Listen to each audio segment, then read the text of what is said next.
Yes, I'm with Mr. Michael Portillo at the Jersey Holocaust Memorial Annual Day.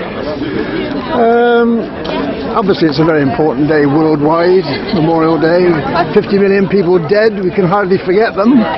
But I noticed in your very interesting speech, your address, you referred to the pledge that people have to make and it doesn't happen again. How would you develop that theme? What's the pledge that we have to make? Well, it occurs to me that most of us take democracy for granted. But actually I think we should not do so, because in most places democracy is quite new, it's quite experimental. If you look back to 1941, there were only 11 democracies in the world, so most places have quite limited experience of democracy. By the way, even in the United Kingdom we only gave the vote to men and women on equal terms in 1928. Now, democracy is our protector, our defence against the brutality and the depravity that we saw during World War II. But for democracy to be strong and to be survive and to give us that protection, we need to be enthusiastic about it, we need to support it, we need to participate in it.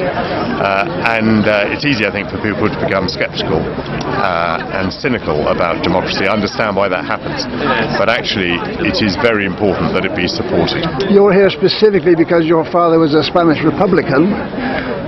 In his family there was a great deal of division, as again you explained in your address. But the Spanish Republicans that I met, now all deceased in Jersey, I don't know if there's any still alive, who were jeered during the occupation as enforced slaves, they were quite left-wing in their beliefs. How would you, presumably you and your father had some disagreement on political issues? The Spanish Republicans were a very broad body of people. There were communists, and there were anarchists, and there were socialists, and there were anti-clerics. My father was, I would say, a socialist and a Catholic, so in that respect he was quite unusual. But yes, he was certainly well to the left. And in my youth, I followed him. I was a supporter of the Labour Party when I was a lad. But later on, when I began to think more for myself, I became a conservative. And of course my father's opinions and mine were quite different, but he celebrated my participation in democratic politics. Even when I got elected to Parliament, I used to bring him back speeches that I'd heard in Parliament that I thought were really good and worth reading in Hansard.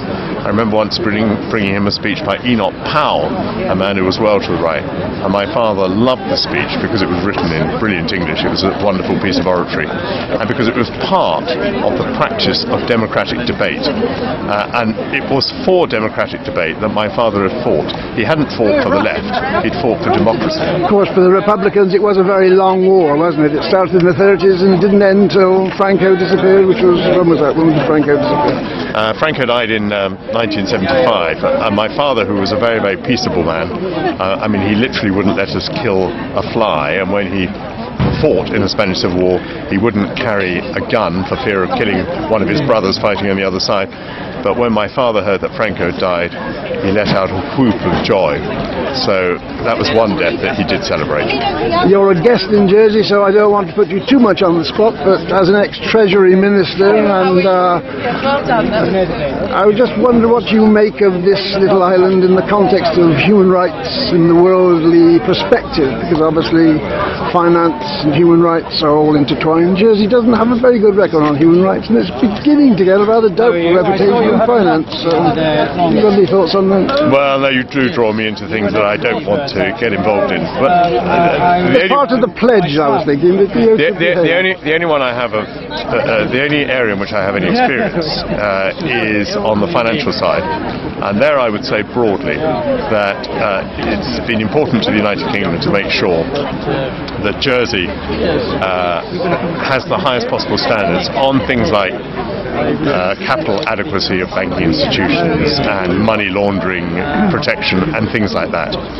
And I think that the United Kingdom has driven Jersey to raise its standards towards world standards, and that is important. But I think it's also important that Jersey should maintain its independence. There are disadvantages to being an island, and there should also be certain advantages to being your own particular regime. and I hope that that balance has been struck, can be struck. We have a long, long relationship, the United Kingdom and Jersey. We have a kind of strong dotted line connection, and I hope that we will maintain that connection forever and a day. I would like to press you further, but politeness prevents me. Thank you Very much. good. Thank you.